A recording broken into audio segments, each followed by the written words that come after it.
So in our last journey, we're going to be doing a journey where we're going to be meeting money as God. And I know this goes against everything that we're taught in spirituality. You know, we're fed the idea that money's the source of all evil, and you can't, you know, it's not like connected to spirituality anymore. But actually, you know, if we believe that, you know, God exists within everything, then it cannot be separate to money too.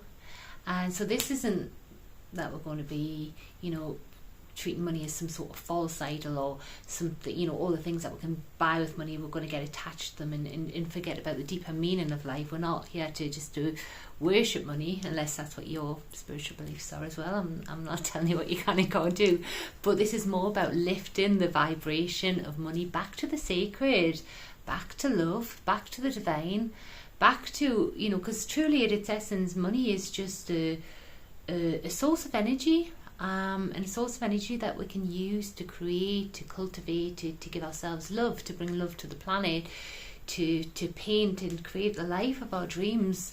So let us say, you know, if we lift money to its highest vibration, to a god, to a goddess, to something sacred, how does that turn up in our journey today? What does that mean for money? What does that mean for your relationship with money? So yeah, so just let us see where this goes. So when we do this journey, we're going to again journey up to the upper world, and this time we're going to be calling in money as a god. So have a little look which god turns up for you. It may be a god that you already know, that you recognise. It might be not. If you don't recognise it, ask it, see if you can find a name for it. And then find out what is it about that God. See if you can tell what you learn about the vibration of that God. What is it? What does that God want to tell you about? Where you might be used in your relationship with money in your life might be less than sacred. And how can you cultivate a more sacred relationship with money? How can, you know, we lift the vibration, you know, of money in our money relationship, but also by doing so we're lifting the vibration of money across the planet so that it can be used more in balance, so that we can reclaim it as a creative force, as a world-changing force that can be used for the benefit of all, including ourselves. So for the final time in this series of journeys, although they can obviously be repeated for as often as you want, we're just going to begin closing our eyes, and again we're going to take some breaths into the heart space. And this time we're going to really focus the energy on calling in money as a god, and we're going to journey up to the upper world and just keep an eye on that target of money as a god.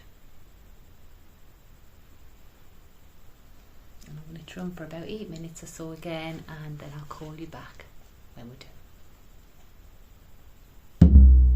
So closing your eyes. So remember, when you meet the god, goddess, maybe finding out how you can cultivate a more sacred relationship, how you can cultivate a closer relationship to the divine through your relationship with money.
God, the energy of the money God, money as God.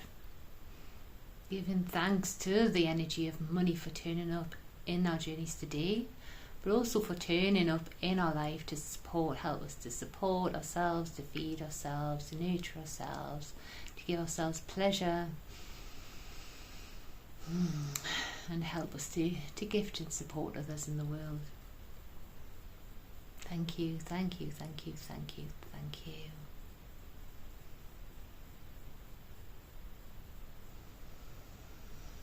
And just start to come out of this journey and back into the present.